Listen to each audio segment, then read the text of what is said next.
tell us a bit about the raid in, believe it, in Muntinlupa in June of 1944?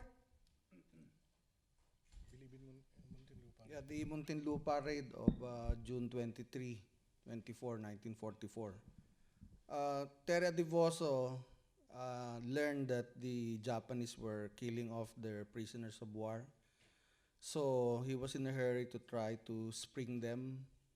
And so there were two preliminary attempts, and the third attempt was successful. Vic Estacio, one of the regimental commanders, wore a captured Japanese army uniform. So it was midnight. He banged the gate of the National Bilibid compound, and the guards were startled, so they opened it, and in went the raiding team. So they got the radio room, they disarmed the warden, and they were able to free maybe a score of their comrades in the hunters. And then they brought them to the camp in Rizal. So after that, there were two more successful escapes. So they were able to do this without losing any casualty. So in the Museum of the Veterans Federation of the Philippines, you will find all of these guerrilla victories. So to put into context the statements of Maniboy and Mr. Canilao, what we teach our students, the general framework of Philippine history, is that our history is, number one, a history of victories, starting with the Battle of Mactan, a history of sovereignty, but of course we have to continue to defend our sovereignty, and a history of democracy, which of course is imperfect and still requires maturity. But as far as World War II history is concerned, what I learned from the guerrillas, there are three periods in the history of World War II in the Philippines. The first period is the Philippine Defense Campaign, starting with the Pearl Harbor attack. Manila was also bombed. And it ends on May 6, 1942 with the fall of Corregidor. So at this period, there were two fronts. The main front was Bataan and Corregidor. And the Hunters ROTC had an idea for a second front, fighting outside of Bataan. They were not deployed according to War Plan Orange 3. And they did this, as Maniboy said, to relieve pressure on the defenders of Bataan. So there were victories during this period, like Battle of Solsona in Ilocos Norte, the liberation of Daet, Camarines Sur, May 1942. So we look at Bataan as a heroic self-resistance, and we remember the slogan, "Remember Erlinda."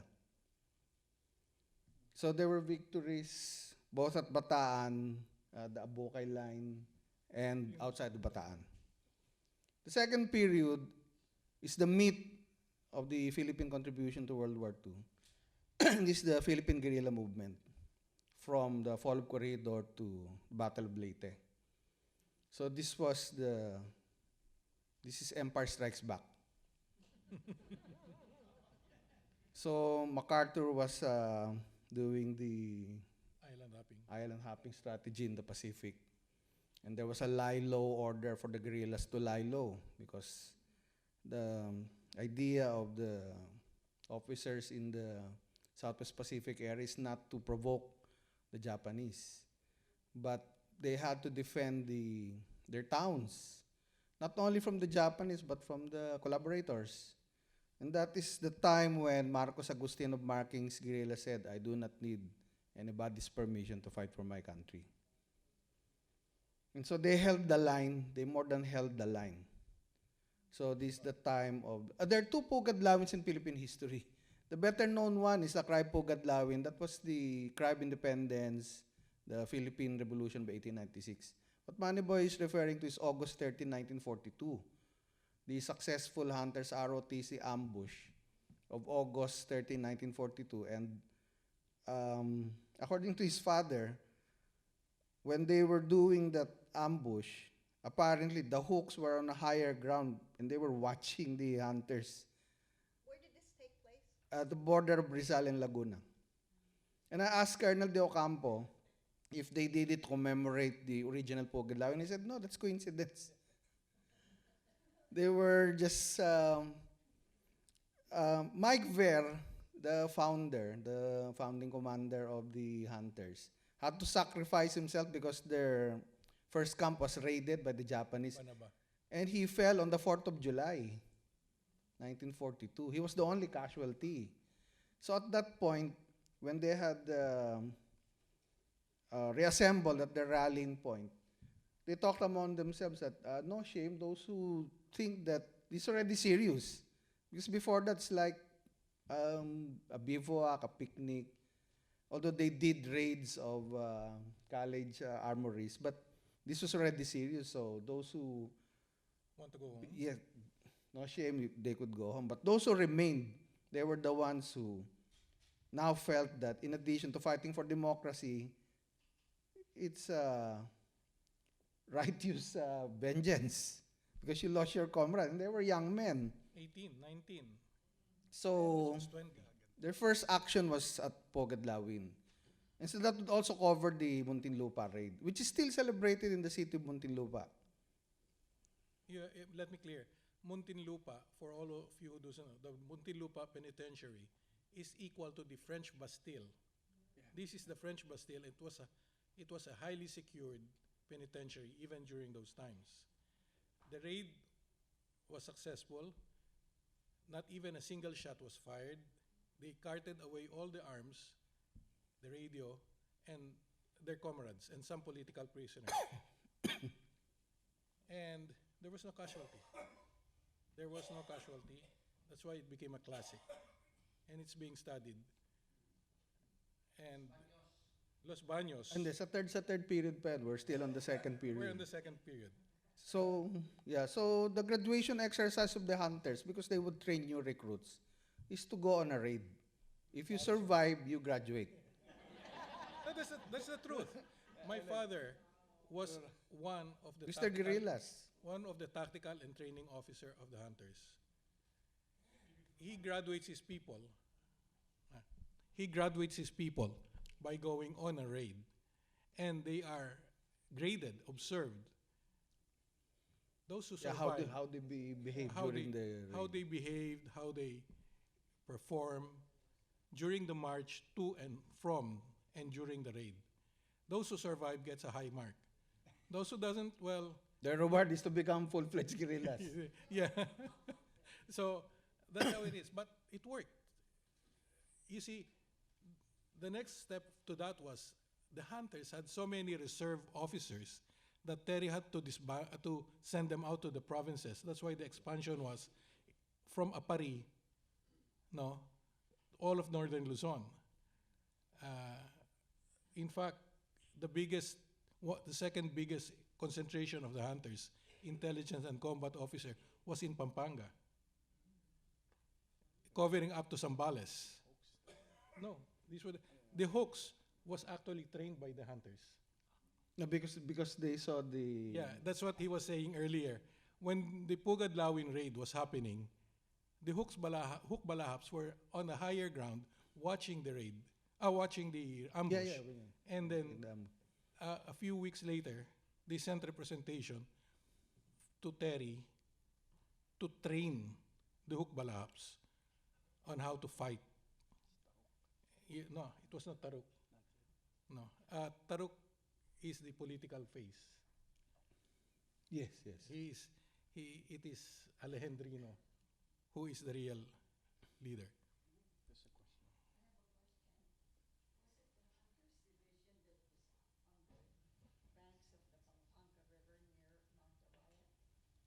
That's PQO. No, The Hook Balahap. Balahaps. Yeah.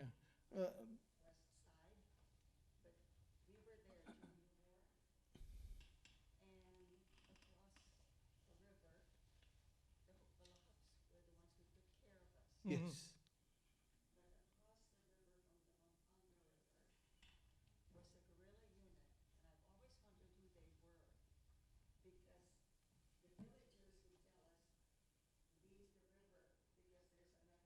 Yes.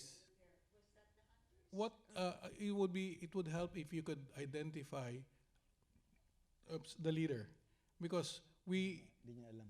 I'm sorry. There were provinces that would have 4 guerrilla groups. Like in Quezon, you would have the Hukbalahaps, PQOG, Hunters, Marking. and Marking. So same with Rizal. So, and they were mobile. So rivers would be their de facto boundaries. So you take care of the west side. But the Hunters were mobile. The Hooks were the ones who were territorial. The hunters were moving in a group of 30s to 50. They called it the mobile forces. These were combat patrols and forces on a hunt The and Hooks destroy. preferred squadrons of 100. The hunters were more mobile and more efficient fighting because of the lesser number. And their only mission is search and destroy. So the situation, ma'am, is that a guerrilla would have only 15 bullets. So if a group, let's say hunters, ambush the Japanese, the mountainside, then they would go home. On the way, they would meet the markings and say, "They're still Japanese, it's your turn." So the markings would ambush them. And going home, it would be the PQOG, and then the fourth one would be Hook. So the Japanese were confused because they would get ambushed 4 times. Yes, that's true. That happens. The miracle here is there was no central command. So the Japanese thought that if they raid this camp, it would stop the action. But they never realized that there could be as many as 4 major guerrilla groups operating in a province. So it would not work out. So if I may just finish, the third period is the Philippine Liberation Campaign from the Battle of Leyte to the surrender of Yamashita in Kiangan, Ifugao. So that's the periodization that I learned from the guerrilla veterans themselves. Not just the hunters, but all of the guerrilla groups that were organized as the Veterans Federation of the Philippines, which included the Hooks. As I said, he spent more than 30 years researching.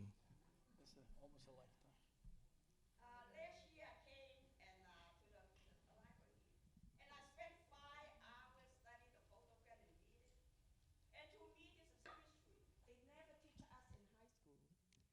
And I'm so glad that I learned, and then I came today. And they said 75,000 troops surrendered under General MacArthur because Americans spent too much time fighting the Hitler. So they left the military in Philippines. So 75,000 troops, about how many people? Wonder. 75,000 Troops. soldier. Troops Yeah. surrendered. And then they said 1 million Filipino civilians died from this war. It's so brutal. Ooh. So anyway, we're screening Unsurrendered 2 tomorrow, so you will see a fuller treatment of what we briefly shared today.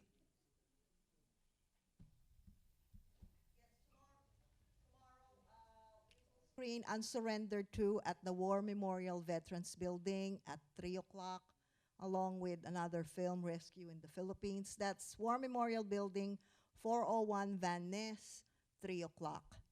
Room 201. Room 201. And it's free. The- American win the war. Set to bomb 1945. The first bomb they did not surrender. Second bomb surrendered. The United Nations won, the original United Nations won World War II.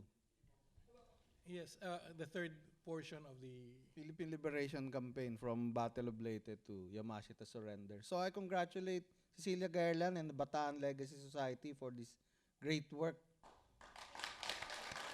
For Cecilia, being more here. power to you. And as I said, the role of the guerrillas is included in this new curriculum framework. This has never been studied. It has never been taught in the United States. And now it's going to be part of the U.S. history for grade 11, chapter 16. So we want to thank our panelists because this is history that is not known here in the United States. Like I said, And this is it the being untold. taught in the Philippines or what? Is it being It's also taught? not known in the Philippines. So No, right now we've been going from universities to universities, showing and talking, doing the same thing. But it's not a requirement yet. Not yet. no, because there's a textbook cartel in the Philippines. Yes. And may I again say, we're It's a coming real out cartel. with the Los Baños history, which is the biggest internment camp, prisoner of war camp in Asia during that time, and it was liberated without a single casualty of internees, and only 2 guerrillas got killed, but it was more of they got killed because of sentiments. One last note of importance. I'm glad the Americans are doing this. The Philippines will have to break up that cartel for us to follow your lead. And of course, we have to ask the Japanese, maybe it's time you also reform your educational system, Yes. plus ASEAN, because we must keep in mind the Philippines is part of a single ASEAN community. That's true. So we're coming up with an ASEAN textbook as well. Oh, good, good. So we would like you thank you for your support and future support. Thank you very much. Thank you Cecil, so much. congratulations.